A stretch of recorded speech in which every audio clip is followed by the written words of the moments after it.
Good morning and welcome to your TVC headlines here in Clarence Rockland. It's Friday the 27th of November and I'm your host Thomas Docting, bringing you your latest weekly regional update. In your headlines this week, COVID-19 latest in Ontario and Prescott Russell as the Eastern Ontario region moves back to the yellow protect zone. Castleman Elementary School closes due to a COVID outbreak. A study looking into COVID antibodies begins at the University of Ottawa. A step forward for the Supreme Court's Francophone representation. Canada Post Christmas delivery deadline fast approaching. We look into the efforts to raise money for the community this Christmas period. And the city looks at ways to celebrate the holidays in a socially distanced manner.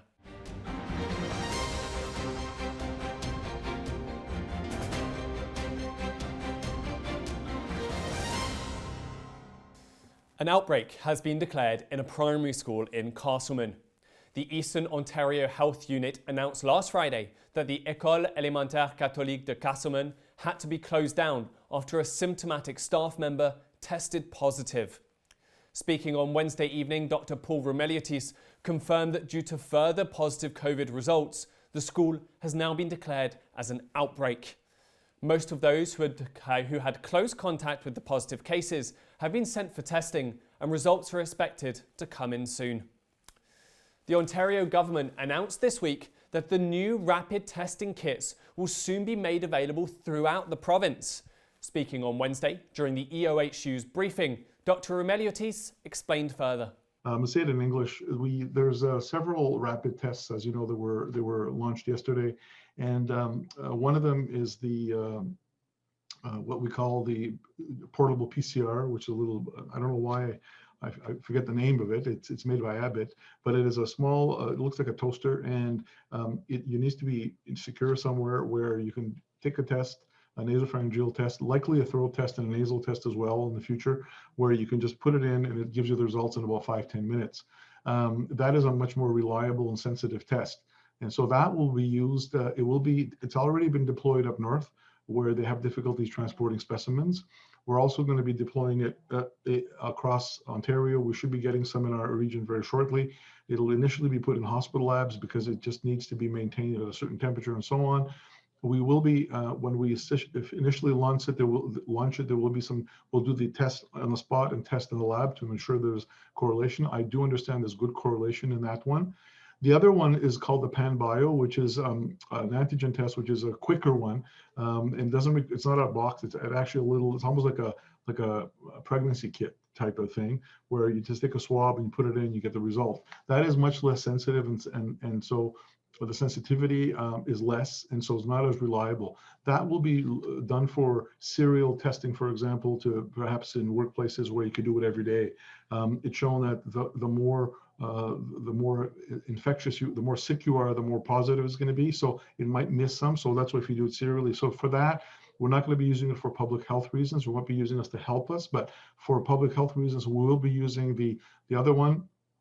I think it's COVID ID it's called, and that's the PCR one, which we'll be using, and that will be useful for when we deploy. For example, we want to go and do a long-term care facility. We can get results literally the same day, or we can go into a school or whatever, or a workplace where we need to do multiple people and get results right away, because that will help us decide whether or not we close the school, who we isolate, who we don't isolate, and so on. So you could see the utility of that.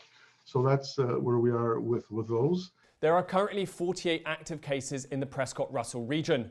We are down to 6 in Clarence Rockland, and the Eastern Ontario region has been moved back to the yellow protect zone. Sadly though, this week there was another death announced in the residence Prescott Russell. The Ontario government also released their Christmas holiday guidelines, emphasising that measures will not loosen during the festive season. The guidelines, which were announced by Premier Doug Ford on Wednesday, encouraged people to attend family dinners virtually this year or self-quarantining for up to 2 weeks before meeting up with family members. Indoor gatherings will be limited to 10 people and 25 will be allowed outside. Only people living alone can join another household's Christmas gathering as long as it doesn't exceed the capacity limits.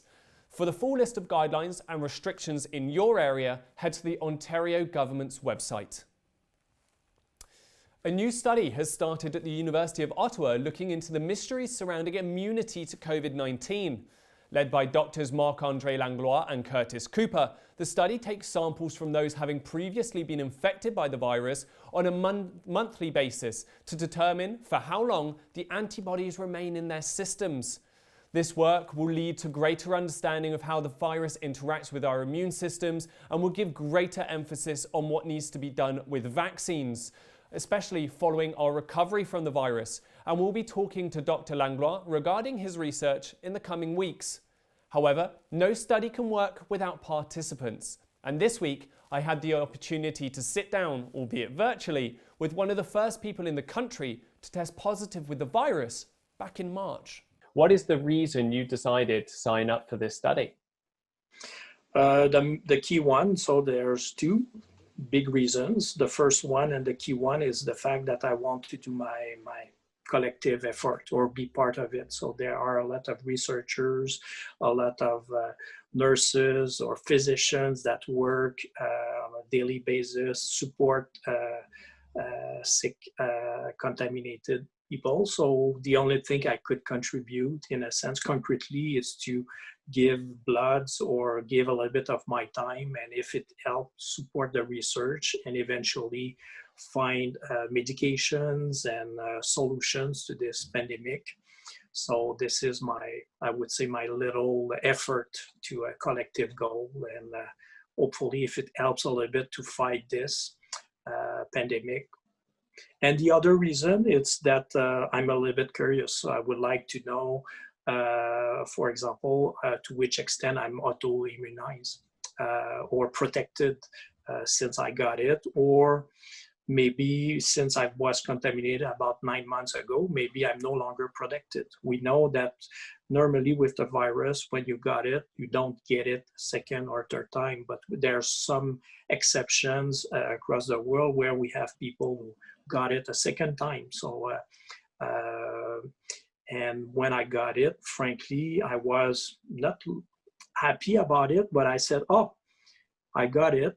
It's mild, not a lot of side effects, and I will be protected. So if you get it, I do prefer to be among the first one. But my official speech, I've a little bit changed now, even though it was mild. The reason, as I mentioned earlier, so I still have some, I think, side effects, and how long it will last. So it affects my quality of life. So it could be a lot worse, and it's worse for many people who got it. But hopefully it won't last forever. So it's a curiosity. So do a little bit to help, and the other one, that curiosity about, okay, what's it? To which extent am I? What's going on in my body? So. No, absolutely. And with this virus being so new, the curiosity is vital to be able to help people in the first place. We have to be curious to try and discover this stuff. So in terms of the study for you, how has it been going? What have you been asked to do? It's a blood test at Riverside Hospital every month. And also I still need to fill in the questionnaire. The second one, there's an entry one, so that I did so at the beginning of the process or the study, one at the 3rd month, and the final one at the end. So it's a saliva test, dry blood test every month that you bring to the hospital while you have the blood test. But it's little things to do every month for me. So. And how long do you have left until your part in this study is over? 9 months, 8 months, something like that. I'm due for the second blood test, so probably later this week. So let's say 9 months. Okay, Grant. Well, Eric, thank you very much for taking the time to speak to us today. And I wish you all the best in your continuing recovery as well as your contribution to this study. And obviously, once we find out a little bit more about the results and where things are going, I'm sure we'll have a little catch up then. Sure. Thank you. I'm pleased to do so. Now, imagine you're a francophone and you find yourself before a judge in Canada's Supreme Court, but the only way you can communicate with them is through an interpreter. It's difficult to imagine in a country like Canada, where both English and French are recognised as the country's official languages. But That is the case. With a new judge set to be appointed to the Supreme Court next year, there was some good news for French speakers. We spoke to the president of the Association of French-Speaking Jurists in Ontario, Marc Sauvé, about the support they have received from Prime Minister Justin Trudeau and Minister of Justice David Lametti towards increasing the francophone presence in Canada's highest court. I feel that it really is a fundamental concept to be able to be heard and understood in the language of your choice. We are a bilingual country. And so one of the fundamental principles of law is to have a just and fair hearing. If you have a judge that can't understand you or can't read the evidence in front of you without the need of an interpreter, to me, that's fundamentally unfair. And so going forward, I think that we have the right time and the right momentum at the moment, and actually the need to have someone that can be nominated and represent all of Canada and not just part of Canada. So do you feel that there is currently enough francophone representation in the Supreme Court, or is there still some way to go in your opinion? The Supreme Court is supposed to be the court that represents all of Canada. They hear matters throughout the country, some of which are sometimes presented in French. Now, if you argue your case in front of a judge that can't really understand you or doesn't understand you without having an interpreter, you may not be able to argue as successfully or present those arguments, and the judge may not be able to understand all the nuances. That judge may actually not even be able to read the evidence in front of him or her. And so for me, ideally, and as a necessity, among all the courts in this country, the one that actually needs to be fully functionally bilingual is the Supreme Court. Absolutely, and at least we see there is a step in the right direction with this upcoming nomination and this confirmation that it will really be a bilingual person that will be nominated. But what are the next steps for you? You as a company, as an organization, what are your next steps towards improving this? What we would like to see, and what's being done practically but isn't done legislatively, is to codify this obligation to have the judges be functionally bilingual. And what we would like to see is a commitment, and in fact steps taken by the government to ensure that we don't have to have this debate in a couple of years or when the next Supreme Court nomination has to be made. There's no reason, and I think in fact this would be the prime time at the moment for there to be a legislative change. They're talking about reforming the Official Languages Act.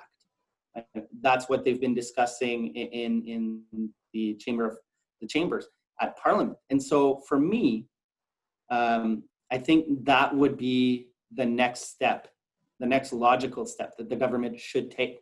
There's actually no reason not to do so. As we head into winter, driving on the roads gets more and more precarious, and it's as important as ever to be extra vigilant. However, a lapse in concentration by a driver in Carson last Sunday led them to parking inside a retail outlet. As you can see, the accident which took place on La Flèche Boulevard shortly before 4 p.m. on the 22nd of November led to significant damage being done to the store. Fortunately, no one was seriously harmed, as the driver and two people who were inside the store at the time of the accident were taken to hospital with non-life-threatening injuries. A spokesperson from the Ontario Provincial Police told us that an investigation is ongoing. The festive period can be hard for some families, and if there's one thing that the local community does exceptionally well, it's helping out those in need. Valoris's 2020 Christmas Elves campaign is underway, and we spoke to Caroline Granger from the Valoris Foundation about how you can get involved. So Valoris, for a good number of years, has worked very hard and closely with the community to try and raise funds and gifts to give to the families who are not as fortunate during the holiday season. So Some years back, about 29 years ago, Valoris decided that it was an important initiative to help families who weren't able to give every child the opportunity to unwrap a gift from Santa or a gift from their parents under the tree at Christmas. This opportunity to raise money, raise gifts, and help those families so that the kids, when they come back from the Christmas holidays, their experience over their time with their family is the same as everybody else's in their classroom. That's such a lovely initiative, and you said it's been going on for about 29 years now. So you have a good idea based on all the different times the campaign has run. How many gifts are you able to offer to children in the Prescott-Russell region? So over the years, I think this campaign and initiative grew, and I think in the last few years, we've been able to provide some gifts for over 650 kids over Christmas time. 650, that's a staggering number, and a great number of people that you're able to help out. And it's obviously through the campaign and through Valoris that this occurs, but it's also through donations from the public, isn't it? So how can members of the community participate this year? The community, as always, is such a good partner with Valoris when it comes to helping the kids in our community. But this year, people have usually the school boards, the school classes, some teachers, they do all kinds of initiatives to raise gifts, money, even sometimes meals to come and help. And this year with COVID, obviously, this has been very different. And so the best way this year to be helpful is if people go on Valoris's website, there is a space specific to the foundation, and there is a way to give donations, financial donations online. That's fantastic. Great to hear that the campaign is continuously evolving, especially as you say, with the indication that maybe more people might be in need of help this year. Just before I let you go, Caroline, for those who are watching our program this week, is there still time for them to sign up and give and donate? And how could, I know you mentioned it earlier, but what are the dates and how can they get involved? Absolutely. It may be a little late for the race right now because I think registration has officially closed. However, it's not too late for people to make financial donations. And so if they go again to the www.valorispr.ca and under our foundation page, it is still possible for people to make some much needed donations so that we can get some gifts out to the families in Prescott-Russell. Fantastic. Caroline Granger, thank you so much for having joined me today. And I'm sure that in the next couple of weeks, you and I will have another little catch up about how this year's events went, and we can be a little bit more reflective about the generosity of the community. Will you be contributing to your community this festive period? Well, you don't have to be a large non-for-profit such as Valoris to make a difference in your area. As a local young man named Elias told us when Stephanie caught up with him earlier this week. Elias, tell me, what is that initiative you started not too long ago? Well, Elias's Cookies and Sweets was for a fundraiser for the Rockland Food Bank. Okay. Mm-hmm. That is a very nice fundraiser. So what are you selling, Elias? Well, I'm selling cookies and sweets. So Okay. I have different cookies, Mm-hmm. like a chocolate chip right here. Ooh. Pretty good. You're making your sales pitch right now, Elias. Then we have the little shortbread. Shortbread cookies. Mm-hmm. You can buy them in packs of 12. Mm-hmm. And we also have fruitcake. All right. So there's two sizes of fruitcakes. Mm-hmm. There's one that's, well, this is, I think, yeah, this is the more expensive one and the bigger one. Mm-hmm. And then there's one that's half, and like, well, it's basically half everything of that. So it's like half the price and half the size. So basically, Elias, you're selling sweets to raise funds for the food bank. So what is your main goal? How many cookies and fruitcake, what is the total you want to achieve so that you say, I did a good job this year for my fundraising activity? That's going to be a lot. Well, I haven't really set myself a goal yet. All right. But I'm thinking of like, I'll probably say 1,345. You want $1,345 or sets of cookies? Sets of cookies. Oh, okay. So you've got an ambitious amount that you want to sell. Yes, I do. All right. So you've got this great initiative. So how can people order your cookies? They can order it by going on my Facebook page, Lives, Cookies, and Sweets. Mm-hmm.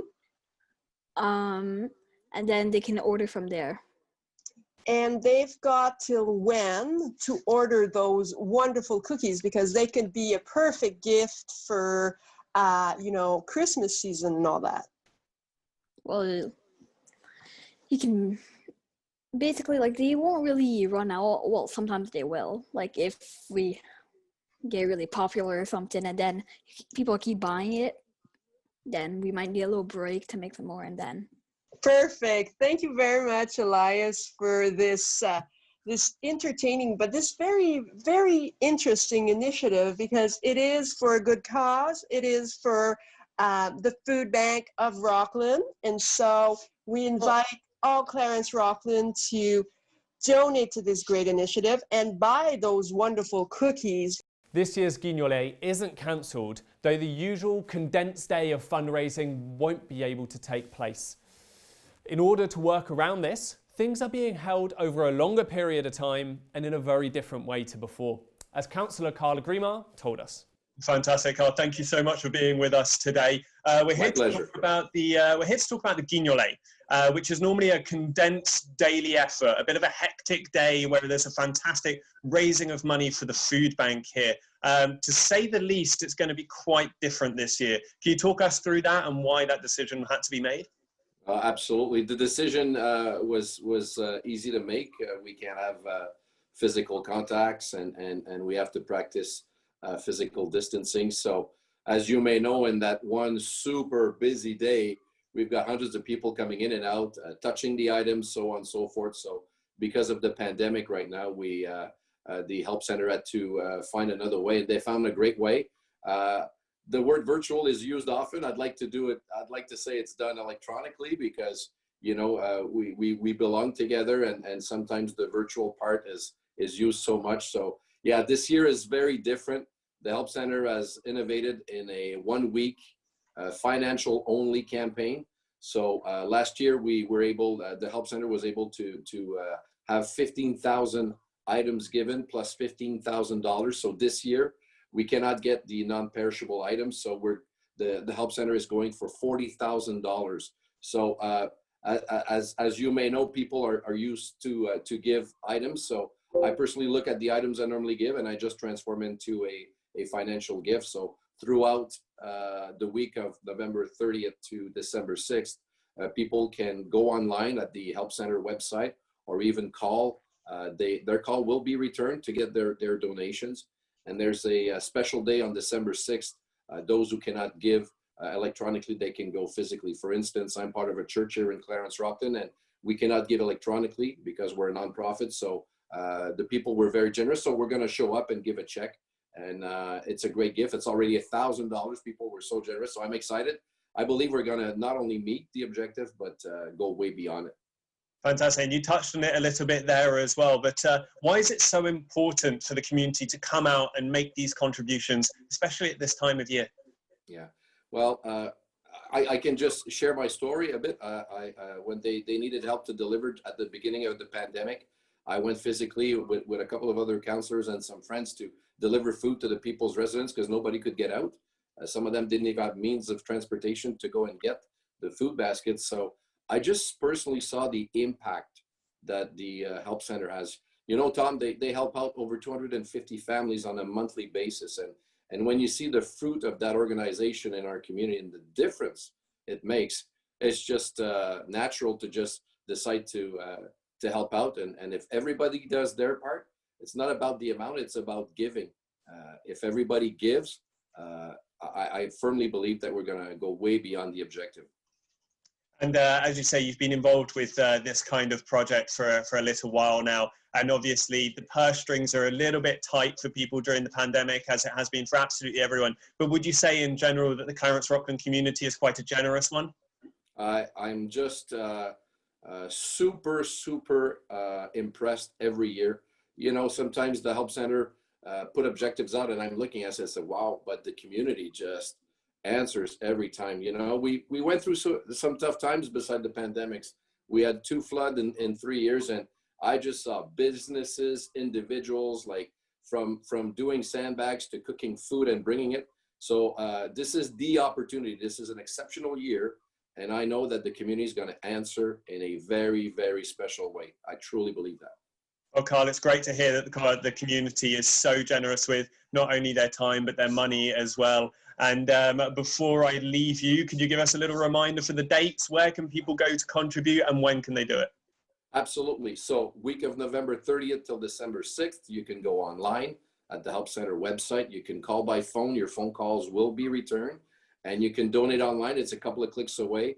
And on December 6th, if you want to bring a check or another means of financial giving, you can do it in person. It's going to be one person at a time with physical distancing, but you can sure do it from 8 till 4 on December 6th. So it's a full week, and then that special day on December 6th. If all of these charitable reports haven't put you in the Christmas mood just yet, this certainly will. The city of Clarence Rockland isn't letting the pandemic dampen the Christmas spirit, as they are attempting to organise a drive-through event to make the most of the festive period in a safe way. Christine Sorrow is calling for businesses to get involved, as the city needs at least 25 of them to make the event work. So please, if you can, get in touch with Christine either by email on csarault, as SARAULT, at clarence-rockland.com, or by phone on 613-446-6022, extension number 2237. Go on, be a part and make Christmas great for the whole community. And finally, a reminder, if you want your packages to arrive on time this Christmas, you have to get on it early. Canada Post released a statement this week explaining that with the expected lack of travelling for the holidays this year, there will be more packages sent than usual. To help keep up with the expected demand, Canada Post has hired an additional 4,000 seasonal workers and deployed 1,000 more vehicles across the country. For express deliveries, the deadline is the 21st of December nationwide, but packages shouldn't be sent much after the 16th if there's any chance of them arriving in time for Christmas. That's it for this week's edition of the TVC Headlines. If you'd like to become a volunteer reporter here at TVC 22, or if you have a story you think needs to be told, get in touch with us. You can reach me by email at nouvelle@tvc22.ca, or you can give me a ring on 613-446-6037, extension number 4. Or you can of course find us on any of our social media channels. Have a lovely weekend, Clarence Rockland, and I'll see you next week. Goodbye.